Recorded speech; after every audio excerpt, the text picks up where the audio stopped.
Hey guys, this is the Spyderco Dragonfly. I've had this knife for a long time and I don't think I've ever talked about it. So in this video, I'm going to try and help you in making your decision whether you should get this knife or not, whether you will probably like and enjoy working with it or not. Now I do have to come clean with a couple of things. Number one, I got rid of most of my knives and this one stuck around. So that must mean I like it, which I do. But the second part is, to be completely honest, I do not think that the Dragonfly can really hold its own against other knives in its size class. I'm not talking about weight, just size. Because you can also get this with a G10 handle and that's going to be more comfortable. And I'm going to compare it with some other knives in its class. If you're like me, you can get by with all your cutting tasks in a day with just your small keychain knife, mini keychain knives, I like to call those. And this would be a small knife. Now, it's never going to be able to do the things that a regular knife, something like an Endura, can do, but it can do a lot of things. And they are built very well. I've compared Spyderco's and Bird's and other FRN handle scaled knives, and Spyderco's are very, very stable. So that might lead you to think, if you have to do some sort of bigger tasks, this would be good. And it does well, but for one thing, comfort in hand. And it does so poorly in that category because of two things. Number one, for its size, it has a very thick grind. 0.6 millimeters behind a 15-degree per side edge angle. That is as thick as this Endura. Now, when it comes to the Endura, even if you have very large hands, you're going to be able to get a full grip on it. And you can put a lot of power behind each cut. Do that quite comfortably, I would say. When it comes to the Dragonfly, even if you use the 50-50 choil, hold it like this, if you process 2 or 3 big cardboard boxes, it's going to hurt because the transition between this ramp and the spine is this beak right here, this very, very pointy part that is going to bother you. You might think, I'm going to choke up on it, use the 50-50 choil, and I can cut through cardboard. And you can, if you use gloves, no issues. But once again, cut through 2 or 3 big cardboard boxes and you will feel this. Can you remove this? Yes. But actually, this little pointy part is part of the reason why I liked the design. And if you don't have to do a lot of serious, hard tasks during your day, then something like this can really be for you because, let's face it, if you like Spyderco's designs, you're probably going to like this design. If you're not going to think about it. I could have spent a lot of time in rounding this out and making this more comfortable, but yeah, if I'm going to cut up cardboard boxes, except when it's for a test, I'm going to use a regular size knife, something like my Endura or my Para 2, in that category. But if you're thinking, hey, I want a small knife, I don't need a bigger knife, it's going to do all my tasks, and it's not going to be as comfortable. And that is a bit strange, because looking at a lot of Spyderco knives, also the Ladybug or the Man Bug, and including the Dragonfly, Spyderco offers their Bird line. This is the Robin 2. This is the G10 handle scale version, which I just wanted to try. Bird's G10 handle scale folders, and they are great. But let's not focus so much on what the handle can do, because you can get this in a G10 handle and it's probably going to be a bit better. But let's focus on the way they built the blade. Same 50-50 choil, but if you're going to grab it like this and put your thumb here, this is going to be way more comfortable. And I did also spend a bit of time with sandpaper knocking off the corners and rounding off the spine. simply because I wanted to be a bit more comfortable. If you're going to choke up on it, once again, you can. The fact that this has a stainless steel spacer here, it's going to make it way more stable in hand. Not that this is lacking, but this is just going to be, it's going to feel better because of how solid it is and also the weight, but also more comfortable. To add insult to injury, this cheaper model, even if the steel is just a lesser steel, let's call it like that, but as it happens, I think Spyderco's HCR13 MOV is not really a bad steel. I actually enjoy using it in small knives like this, this is my utility knife. I just put the pocket clip back for this video just to show you that. Yeah, I do prefer the wire pocket clips, but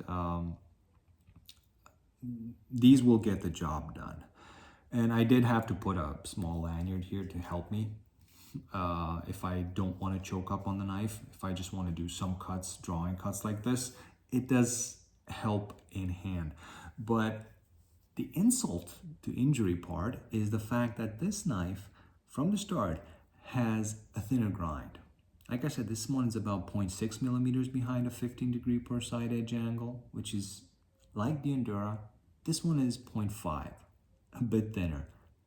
Makes it a much better slicer. Now you can see that I've convexed the edge, went a bit higher, and this is just, like I said, a utility knife for me, and it does an excellent job.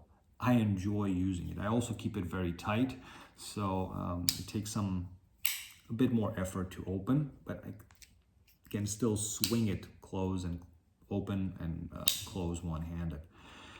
But as it stands, I would really like to see this from Spyderco, to be offered in the same variety of steels that the Dragonfly is. That would make me very curious.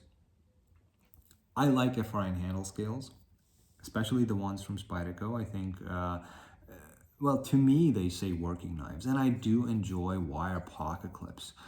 It's just, you know, a more comfortable, more lightweight, more discreet option of carrying your knife. What I don't like about it is where it was placed. I understand the need for a lanyard hole for some people, and I understand that if you have this as a salt knife, because it does come, I think, in H1, you might want to have a place to grip it from, sort of like the Siren, which also has a deep carry pocket clip, which is not really deep carry. Same here, but the butt of the knife is kind of pointy, and it can actually bother you. It does actually bother me if I carry this as a main knife clipped to my pocket. So the way they chose to do this, I mean, I'm not really going to say they didn't do it in a good way, because Spyderco does a lot of thinking about their designs and improving their designs. Their CQI, I think, is quite an amazing thing. I personally don't like it. The wire pocket clip is not at all uncomfortable in hand. This one, no matter the position you put it in, will be more uncomfortable. But I would have just wished they would have made it either a deep carry or, well, not. This, for me, doesn't really speak to consistency, but I do understand the reasoning behind it. To have something to grab the knife on, should you need to pull it out, maybe you have wet, greasy hands, you can still grab it by just with the fingertips, because it has this nice bidirectional texturing, which is another thing that I like. It doesn't really have any liners. That helps it keep the weight down. If you're just talking about the weight, there are also other options that you can get from other companies, same weight, and they're going to offer more blade length. But yeah, I do like the design. Now I'm going to bring one more knife into the mix, and this is the one that I was honestly quite taken back by. This is the Civivi Baby Banter. Got this knife to test, and I thought that probably my wife would like carrying and using this knife, which was true. Now, I've tested it, I've sharpened it a couple of times, I've rounded off the jimping, the knocked off the corners of the spine, and because it has such a thin grind, this knife does very well. In combination with the handle, I opted for the micarta handle scale version, very comfortable. So if you're going to hold the knife like this or like this, and by the way, this knife really wants to be held like this. It just feels so natural, much more natural than these other two. But even if you want to choke up on it, it just feels very, very good, very stable. Now, at this point, you don't have a lot of blade, but that's the size of knife you opted for, so you can understand that. The only thing that I don't like about the Baby Banter is the positioning of the thumb studs. For my use, when I used it, I always removed the thumb studs. I thought it was much more useful if you're going to cut cardboard. They will get in the way somehow, always snagging up. If you remove them, and it's not a big deal to remove them, it is a perfect little working EDC knife. It's fantastic. And not the least of it being the thin grind. When it comes to small knives, I think the thinner the grind, the better. Because you're not going to have the most comfortable handle. And like I said, same thickness behind the edge. Of course, this is going to be more comfortable because you have more handle here. And this makes no sense in that regard. Now, why does Spyderco do that? Because a lot of people abuse their knives. And if they would build this as a small knife with a very, very thin grind, like I did to this one, just thinned it out, convexed it, most people will probably chip and break away the apex in no time. But if this would have a thinner grind, then probably even the shape of the blade and the small handle would be less of an issue. Why didn't I modify this? I don't know, I just like the way it looks, and I like using it off and on. And at some point, maybe I will do a full height convex on it, but I don't have the need to use this knife very much. I use it mainly sometimes when I just want to play around with it. But I have gotten some experiences with it, and I must say, it does offer a very, very secure hand position. So if you're just going to score cardboard or cut cardboard pieces like this, it feels very stable.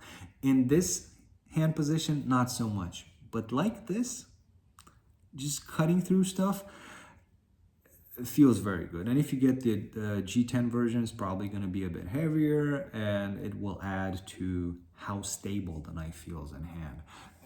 The nice part about it is Spyderco in general, they offer the same knife in a variety of steels. So testing steels on such a small knife is always nice, because if you want to reduce the grind, you don't have to go all the way. This is one reason why I've been playing around with the Magna Cut Sage, and I want to thin it out. This is going to be a lot of work, thinning out the whole blade. Here, I have to do about half the work. So even if I get this in a steel which is very abrasion resistant, it's going to take me half the time to reduce the thickness of the grind. I hope this video gave you some ideas for yourself. If you like Spyderco's designs, you're probably gonna like this. And if you're not a really heavy user, if you don't need to break up 3 cardboard boxes in one day, in one go, it's not going to create issues for you. If you're not going to use it to cut through very hard materials where you have to get a good purchase on a knife, or if you work with gloves, this also can be something for you. The fact that it sticks out of the pocket, like I said, for me, maybe not the ideal solution, but if, once again, you use this as a work knife and you carry gloves with you, and when you work with gloves, you try to grab this, you're going to have a much better time grabbing onto something like this than something that has, for example, like I put this deep carry paw clip on my Caribbean. Grabbing this with gloves out of your pocket without getting those dirty gloves in your pocket is going to cause some issues. Here, you're gonna get away with it. So there is a reason behind everything that Spyderco does, and this is what I like. But it might not be for you. That is one thing to consider. This is why I hope they will make another iteration of the Dragonfly at some point, and build it more like they did the Robin, and like they did the Caracara for the Endura, where you can choke up on the Endura, but it's not built to be choked up on. The Caracara has a much smoother transition between the jimping and the spine of the blade, where because it has the 50-50 choil, you can actually use it like this. You can use this one like this with gloves, no issues, but with your bare hands, you will always feel this hump, this ramp. Yeah, so like I said, I hope this will help you make your decision whether this would be something for you. If you're a light user and you just want a small, lightweight knife that comes, like I said, in a variety of steels, this is not bad. And if you're one of those people who likes to abuse their knives, even if it's such a small knife, feels very stable, you can make it do harder things because you can get a good grip on it. Then this thicker grind won't be an issue for you, but it will actually be on the plus side, an advantage. Here is, however, one example of a very well built medium small knife. This is the Chaparral. I can't say enough good things about the Chaparral. Once I've heard somebody say, well, more times I've heard somebody say about the Chaparral, it's a small knife for small tasks, and I completely disagree with that. It is a small knife, but it's not for small tasks. This knife is actually set up as all small knives should be. Very stable in hand. I opted for the G10, for the FRN version, because I like FRN handle scale knives from Spyderco especially. And the grind is so thin. This one sits at about 13 degrees per side. See how wide the bevel is? That's not very wide compared with other knives. This one sits at about 15 degrees per side. And you can see the bevel is wider than on the Chaparral. This is made to be a slicer, to be a cutter. And being a small knife, that's what you want. But this is just my opinion. This is just my take on knives. As it is, there are very few things that are wrong with the Chaparral, in my opinion. And concerning the Dragonfly, yeah, you're gonna have to, bite the bullet and make the decision by yourself. But it is a very cool looking knife, and it can be very useful, except if you work without gloves for prolonged periods of time. I hope you enjoyed the video. If you have any questions or comments, suggestions, let me know in the comment section, and I will get to them at some point. Thanks for watching, and as always, have a great day.